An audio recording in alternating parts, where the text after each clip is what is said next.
The beggar died, and was carried by the angels to Abraham's bosom. The rich man also died and was buried. And being in torments in Hades, he lifted up his eyes and saw Abraham far off, and Lazarus in his bosom.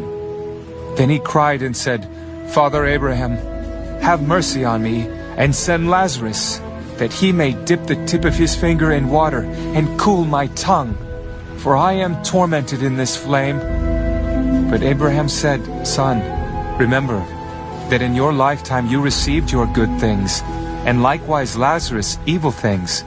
But now he is comforted, and you are tormented. And besides all this, between us and you there is a great gulf fixed, so that those who want to pass from here to you cannot, nor can those from there pass to us. Then he said, I beg you, therefore, Father, that you would send him to my father's house, for I have 5 brothers, that he may testify to them, lest they also come to this place of torment. Abraham said to him, They have Moses and the prophets.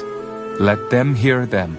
And he said, No, Father Abraham, but if one goes to them from the dead, they will repent.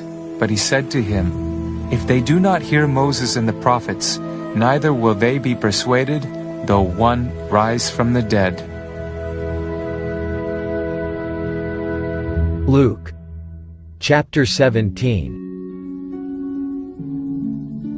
Then he said to the disciples, It is impossible that no offenses should come, but woe to him through whom they do come.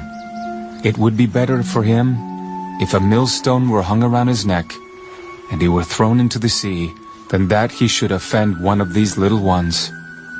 Take heed to yourselves. If your brother sins against you, rebuke him, and if he repents, forgive him. And if he sins against you 7 times in a day, and 7 times in a day returns to you saying, I repent, you shall forgive him. Increase our faith. If you have faith as a mustard seed, you can say to this mulberry tree, Be pulled up by the roots and be planted in the sea, and it would obey you. And which of you, having a servant plowing or tending sheep, will say to him when he has come in from the field, Come at once and sit down to eat? But will he not rather say to him, Prepare something for my supper, and gird yourself and serve me till I have eaten and drunk, and afterward you will eat and drink? Does he thank that servant because he did the things that were commanded him? I think not. So likewise you, when you have done all those things which you are commanded, say, We are unprofitable servants. We have done what was our duty to do.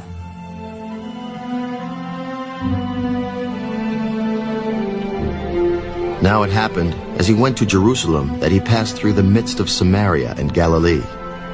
Then, as he entered a certain village, there met him 10 men who were lepers, who stood afar off.